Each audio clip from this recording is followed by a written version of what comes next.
아주 간단해요. 아주 간단한 겁니다. 자, 그 다음에 요거에 관해서는 제가 이따가 또 조금 또 이제 그 얘기를 또 하나를 들려드릴게요. 두 번째가 뭐냐면 이간질을 하는 거예요. 이간질이라는 거는요, 요게 한문으로 쓰면 너무 재밌어요. 이간질이 뭐예요? 여기서 요 말에서, 그쵸? 속닥속닥하고 저기선 저 말에서 속닥속닥 해가지고 이 모임을 완전히 흩어지게 하는 거잖아요. 그쵸? 사이를 갈라놓는 게 이간이잖아요. 그래서 이간질의 한문이 뭐예요? 예, 맞아요. 여기서 요 말하고 저기서 저 말하는데 혀가 두 개에서 양설이에요. 양설. 이간질이 그렇습니다. 그래서 이간질은 뭐냐면요, 사람들이 잘 사이좋게 어우러져 있는 그 꼴을 못 보는 거예요. 그래가지고 사람들의 사이를 갈라놔요. 화합을 깨는 게 이간질입니다. 그래서 제가 보면은 제가 이렇게 지내온 그 바에 의하면요, 이간질을 하는 사람의 특징이 뭔가 하고 제가 한번 생각해 봤는데, 이간질을 하는 사람 보통 목소리가 작아요. 그런 적 없으니까, 그쵸? 내가 자기한테만 얘기한대. 그러면서, 그렇지. 이제, 그래요. 그리고 내가 뭐라 그래요? 그냥 모른 척해, 그래요. 그러면서 뭐 말을 해? 그리고 또 저 사람한테 가서는 제가 그러는 거. 이래요. 그러면 어떻습니까? 이 사람 많이 해본 거예요. 당해봤다니까요. 그래서 이 사람하고 이 사람 사이가 서먹한 거예요. 이게 이간질인 거예요. 그리고 난 그걸 즐겨요. 진짜 나빠요. 그렇죠? 예. 그러니까는 또 착한 사람들은 말하지 말라니까 정말 말 안 하고 있다가 다 당하기만 하고 그러는 거예요. 이간질은 화합을 깨는 거예요. 화합을 깨는 거. 그게 참 나쁘다라는 겁니다. 통일과 화합은 달라요. 그렇죠? 통일은 한 가지 일색하는 거예요. 예를 들어서 여기 있는 분들이 이제 오늘 강의 끝나고 야, 우리 저 중국집에 갑시다 해서, 근데 가기 전에는 나는 뭐 짬뽕 먹을래, 나는 짜장면 먹을래, 나는 물만두 먹을래, 아, 나는 밥 먹을래, 나는 탕수육 먹을래, 막 이러는데 우리나라 사람들 다 그렇게 처음엔 갈증엔 그렇게 한 다음에 중국집 들어가면 그 다음 어떻게 합니까? 아, 통일 짜장면 딱 이렇게 해버린다고요. 그러면은 나는 저녁에 면을 먹으면 나는 안 돼, 뭐 이렇게 했는데 아이 몰라, 그냥 오늘 하루 그거 먹고 그냥 소화제 먹어, 막 이러면서 이게 통일이에요, 사실. 근데 화합은 뭐냐면 각각의 개성을 그 빛깔 그대로 인정해 주면서 사이좋게 공동의 목표를 향해서 가는 게 화합이에요. 그래서 집에는 왜 가훈이라는 게 왜 있잖아요. 그리고 우리 학교에 가보면 또 뭐가 있어요? 뭐 교훈, 뭐 급훈 이런 게 있잖아요. 승가라고 하는 불교 공동체도 그러한 승가훈이, 그러니까 이렇게 말을 할 수가 있는데 그게 뭐냐면 화합이에요. 화합. 화합이에요. 화합이라 그래서 누가 잘못한 것도 그냥 본 척하고 넘어가는 게 아니라 우리가 어떻게든 잘 수행을 마무리하기 위해서는 잘못한 사람은 자기가 잘못했다라는 걸 잘 인정하고 그걸 고칠 수 있도록 도와줘야 돼요. 비난해서 내쫓는 게 아니라 도와줘야 돼요. 그래서 우린 같이 가야 돼. 이게 화합이에요. 예, 승가의 미덕은 화합입니다. 자, 그런데 이간질은 뭐예요? 여기서 보세요. 97페이지 밑에. 여기서 들어서 저기에 말하여 이들을 파괴한다며요. 또는 저기서 들은 거를 여기에서 말해가지고 저쪽 사람들을 파괴해요. 파괴한다라는 말이 그들의 사이를 깬다라는 거예요. 그래서 화합을 파괴하고 사이를 갈라놓는 것을 돕고, 파란을 좋아하고, 파란이 뭡니까? 잔잔한 호수에 돌멩이 던져서 막 물견치게 하고 흙탕 물리게 하는 게 파란이잖아요. 그런 거 하는 거예요. 요것도 입으로 짓는 악업이라는 거예요. 자, 그 다음에 넘겨보세요. 98페이지 3번. 거친 말. 거친 말이에요. 거친 말은 한문으로 이게 뭐예요? 악구. 거친 말. 사악하다, 나쁘다 하는 악자에다가 입구자를 써서 악구라고 이야기를 하죠. 이거 제가 거친 말이라고 했지만 한마디로 말하면 이건 뭡니까? 욕이에요, 욕. 그러니까 아주 욕을 입에 달고 살죠. 아, 정말 제가 그 여자고등학교의 선생님 한 분이랑 제가 조금 알고 지낸 적이 있는데 이 선생님은 저를 만나면 한숨을 푹 쉬어요. 이거 지금 녹음하기 때문에 다른 사람들이 볼 수도 있는데 그냥 한번 말해보면 여러분들 졸리기도 하니까 여자고등학교인데 자기들이 막 떠는 걸 가만히 보니까 여자애들이, 그러니까 굳이 뭐 여자애라고 해서 미안하긴 한데 여자애들이 무슨 말을 하면 전부 다 Jonna. 아, 이걸 또 발음을 하십니까?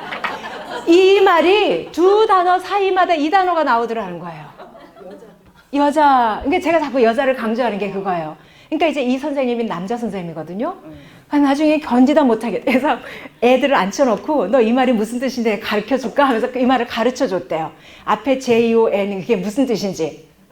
그러니까 애들이 기겁을 하는 거예요. 그 말에 그런 의미가 담겨 있냐고.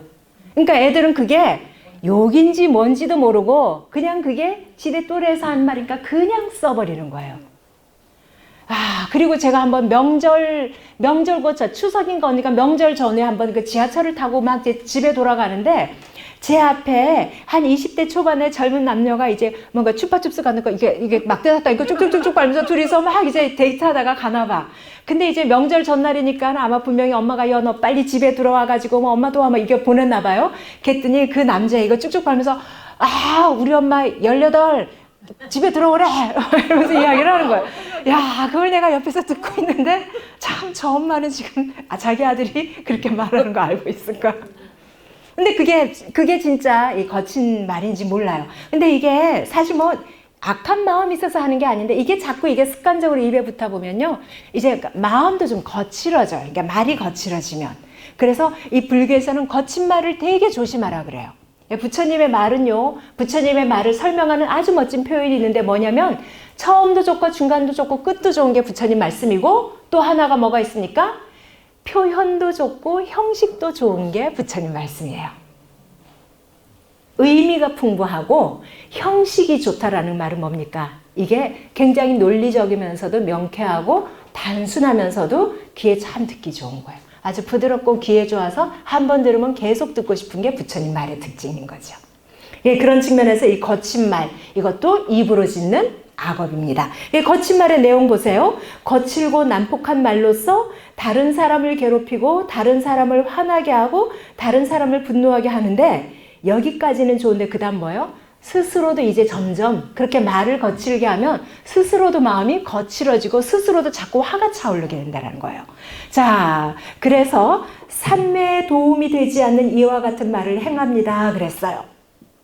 여러분 경전을 읽다가 삼매라는 말이 나오거나 참선 또는 선정이라는 말이 나오잖아요. 그러면 참선하시는 분이 만약 이거 강의한다면 이 삼매라든지 참선이라는 그 단어 하나 갖고도 아마 석 달여를 말씀을 하시겠지만 저는 아주 단수무식하게 간단하게 말씀을 드리면 삼매나 참선이나 선정의 가장 기본적인 뜻은 뭐냐면 정신집중이에요. 아시겠죠? 정신집중이에요. 또는 정신통일이에요. 하여튼 정신집중이에요. 달리 말하면 얼마나 사람들이 산란하고 산만하게 살고 있는가. 그쵸? 삼매에 든다라는 것은요. 집중의 힘이 강하다라는 뜻도 돼요. 근데 난폭한 말을 자꾸 하게 되면요. 마음이 분노에 차오르고 또 자꾸 상대방한테도 그런 말을 하면 이게 반응도 그럴 거 아니겠어요. 그러면은 내가 정신통일하거나 정신집중을 하려야 할 수가 없다라는 말입니다. 자, 그 다음에 네 번째 꾸며대는 말을 합니다 라고 했어요. 꾸며대는 말을 합니다 그랬는데 여기 일단 이 경전의 이 내용을 보면 꾸며대는 말이라는 게 뭐냐면 때 맞춰 말하지 않고 사실을 말하지 않고 의미를 말하지 않는다라는 말은요 뜻을 담지 않는 거예요. 무의미한 그런 말을 한다라는 것이고 가르침을 말하지 않고 이건 뭐냐면 진리나 원리 원칙과는 어긋난 말을 한다라는 뜻이에요. 가르침이라는 말은요 부처님의 말씀이라는 뜻도 있지만 부처님의 말씀 이꼬르 진리니까 그리고 또 그게 원리 원칙이니까 그래서 가르침을 말하지 않는다라는 말은 뭐냐면 이제 가르침에 어긋나는 원리 원칙에 어긋나는 것만 말한다는 뜻이고요. 그 다음에 계율을 말하지 않고 이건 뭐냐면 계율을 말한다는 것은 계율에 맞춰서 살도록 권하는데 계율을 말하지 않는다라는 것은 계율을 어겨도 되는 식으로 자꾸 말을 한다라는 뜻이고요. 유익하지 않은 말을 한다. 이건 뭐냐면 상대방에게 유익하지 않은 말을 한다. 여기서 유익하지 않는 말은 상대방에게 유익하지 않은 말을 하니까 이 말을 들은 그 사람은 나한테도 어떻겠습니까? 유익하지 않은 행동을 하겠죠. 이렇게 이야기를 합니다. 근데 저는 또 이 꾸며대는 말을 또 어떻게 좀 쉽게 설명한 이거는 지나친 농담 이런 것도 들어가요. 지나친 농담. 그리고 이렇게 떠보는 말 이런 것도 돼요. 제가 오전반에도 이제 이 비유를 들었는데 예를 들면은 아, 이미령 선생님 온저녁이 되게 우아하고 아름다워요. 그럼 이 말은 뭐예요? 이건 진실이고 사실이에요. 그렇죠? 이건 진실이고 사실이에요.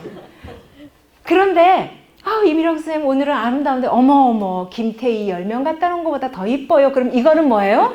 꾸며대는 말인 거예요. 아시겠죠? 의미를 담지 않은 거예요. 근데 혹시라도 그 말을 하니까 제가 어머 아니에요 그러면서도 제가 이러면 또 그 말한 사람들은 꼭 뭐랍니까?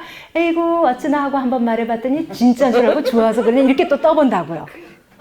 그쵸? 아니 진짜로 멋있어요. 그런 게 하는 사람들. 그렇게 했을까? 그러니까는 예, 습관대로 과장된 말 그리고 지나친 농담. 농담을 해도 정말 애정을 담고 그렇게 해야 되는 거예요. 그래서 말에 관한 4가지 악업을 이렇게 이야기를 하고 있습니다. 제가 지금 여러분 가로 3번, 가로 4번 요거 있죠? 요거 여러분들 좀 특별히 체크를 해놔 주세요. 요거 제가 이따가 말씀을 드릴 거예요. 특별히 체크를 해 놓으시고 자, 그 다음에 밑으로 조금 내려와서 한 줄 비고 나서 그 다음에 장자들이여 하면서 어떤 것이 가르침이 아닌 것을 따라 잘못된 길을 걸어가는 뜻으로 짓는 3가지 업. 여기서는 그냥 3가지 업이라고 했지만 잘못된 길을 걸어가는 업이니까 이거는 무슨 업이겠어요? 악업이죠. 그죠? 뜻으로 짓는 3가지 악업입니까? 이렇게 이야기를 합니다. 자, 그래서 뜻으로 짓는 3가지 악업. 자, 그래서 이게 일련 번호가 8, 9, 10 이렇게 가죠. 8번은 뭡니까? 탐욕. 9번은 뭐예요? 분노, 성냄. 10번은 뭐예요? 잘못된 견해예요. 이거 여러분 얼핏 보면은 탐, 진, 치. 번뇌 중에서 가장 대표적인 것을 탐욕, 성냄, 어리석음이라고 해서 탐, 진, 치. 그래서 이거 3가지를 뭐라 그래요?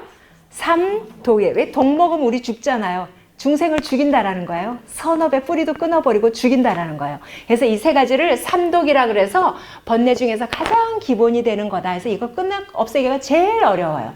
그래서 이 어리석음만 끊어 없애면 우리는 성자가 돼요. 근데 하여튼 봅시다. 근데 여러분 재밌지 않습니까? 그 10번이 어리석음이라고 안 쓰고 뭐라고 썼어요? 책에? 잘못된 견해라고 썼어요. 원래 니까야라고 하는 부처님의 육성이 담긴 초기 경전에는 어리석음 대신 잘못된 견해를 쓰고 있어요.